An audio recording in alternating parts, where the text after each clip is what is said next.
Hello everyone! A few days ago, on the 20th November, was celebrated World Children's Day. Just like last year, I was eager to interview an inspiring young guest to chat about his work to protect our environment. So here we are. I'm very excited today to welcome a 12-year-old passionate advocate for river, lakes, and oceans, who happens to be a fellow shark lover. Welcome and thanks for joining me all the way from Tennessee, Cash Daniels. Hello, Julia. A bit of backstory to start off. Why did you get into conservation in the first place, and how old were you? Well, I was 7 when I started my work on rivers, and I've loved nature.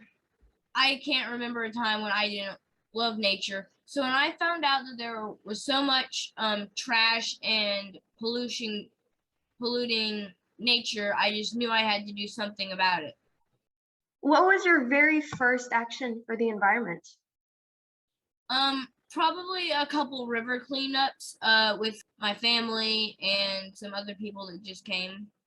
So I read you love fishing, and I guess that's how you decided to focus your work on the fishing line that is polluting your local river. What are the main consequences of these fishing lines being wrongly discarded? Well, fishing line is a big problem because it can harm the wildlife in several different ways. It can get tangled around fish, and each year that they grow, it gets tangled around them even more, and then it just cuts into their skin. And then a couple other ways, it can get tangled around branches, and then as that tree grows, it will tear that limb off. And there's just a lot of different ways that fishing line can harm our environment. Have you ever witnessed this yourself? Have you ever seen a turtle entangled or something like that? Yes, I've seen 2 turtles and several birds entangled in fishing line. Have you managed to save any? One of the turtles, birds are definitely harder to save if they can fly away. Oh yeah. You have several monofilament bins placed around the local Tennessee River from which you collect fishing line. How many have you set up in total so far? 17 I have set up in total so far along the Tennessee River. Wow, 17 is a lot. How do you finance all these bins? Do you just use the grants or raise money or something else? Craft fairs and grants. What do you do with the fishing line that you empty? Is there any way to recycle it? We've tried to recycle it and melt it down into new stuff, but it is really difficult. So we send it to Berkeley Fishing so they can make fishing habitats out of it and reuse it. Oh, I've never seen that. Fishing habitats out of fishing line. Yeah. Having started conservation at such a young age, would you say it's an advantage or disadvantage to start so young? It's definitely an advantage and a disadvantage because people want to listen to a younger person. They just think the adults are like for money and other things. And people think that you're too young to do it, but you're never too young or too old to do what you think is right. You've clearly proved anyone who said you're too young to do it wrong. What advice would you give to kids who want to start out in conservation too? That you're never too young to do it. I started my conservation work when I was just 7. So you can get out and you can do what you think is right for the planet. So you're lucky to have met people like Sylvia Earle and Jim Abernethy, who I suppose are solid role models of yours amongst others. What is something that you've learned about them or from them? Learned from them is that you can do anything if you set your heart on it. Sylvia Earle was one of the first female conservationists or the first one that really started the kickoff of conservation. You wrote a book, founded a youth organization, removed 11,000 pounds of trash from your local river, now I suppose, won multiple awards as a young conservationist. What is the achievement you're the proudest of? The achievement that I'm proudest of is probably the people that I've influenced to stop using plastic and pick up things along the river, and probably winning Youth Conservationist of the Year 3 times in a row. Wow, that's impressive too. And yeah, getting people to make a difference is also making quite a big impact and like a ripple effect. So you've also received a scholarship. So what do you plan to be when you're older? There's a long list. A conservation filmmaker, Wow. a conservationist, the list goes on and on. As a scuba diver myself, I want to talk a bit about this amazing activity. What is your personal favorite part about it?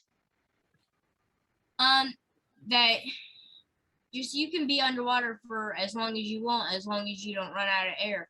You can see so much stuff in their natural habitat that you can't see.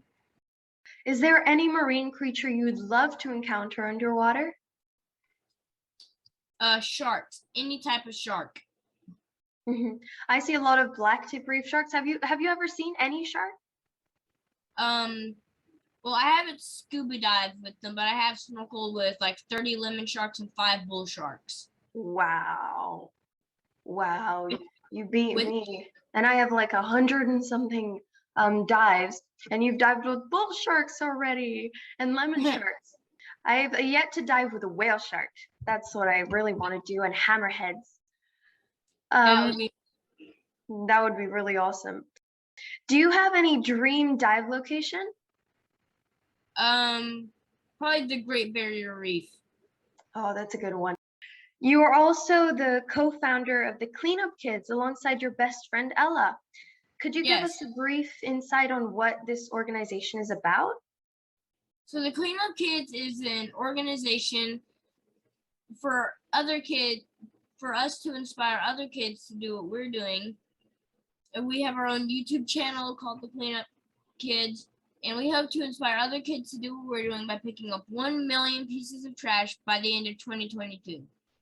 Part of your work also involves awareness, especially for youth. Since you're homeschooled, you told me, how do you reach so many kids? Is it by awareness talks or announcements? I do. Well, being on YouTube is a big part of it, and craft fairs, and also I do a lot of talks. And I just did a talk for the Buffalo Blessing for Greg Vital, our new state representative.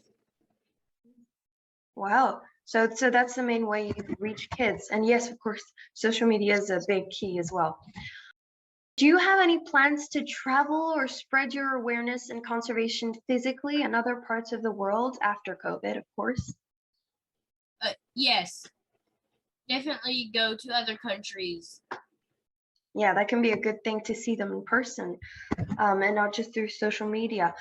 Well, if you ever came here, there are some great scuba diving spots here. There's Sipadan here. I'm going next year. So you could definitely come scuba dive here. Sharks, you can't see them, sharks here. There are some really good dive spots where you can see them. Well, this is it. Christmas is just around the corner. So just before we go, if you're looking for viewers to find an inspirational book for your kid, check out One Small Piece, which you wrote 2 years ago. You can all find it on Amazon. Thank you so much for joining me, Cash, to celebrate a belated World Children's Day. Congratulations on everything you've done for our planet so far, and all the best to you and Ella for your future projects. I'm off to online school. You have a great evening, because it is evening for you. You can kind of see the sun from the morning for me. Take care. Bye. Bye. Thank you for watching today's interview.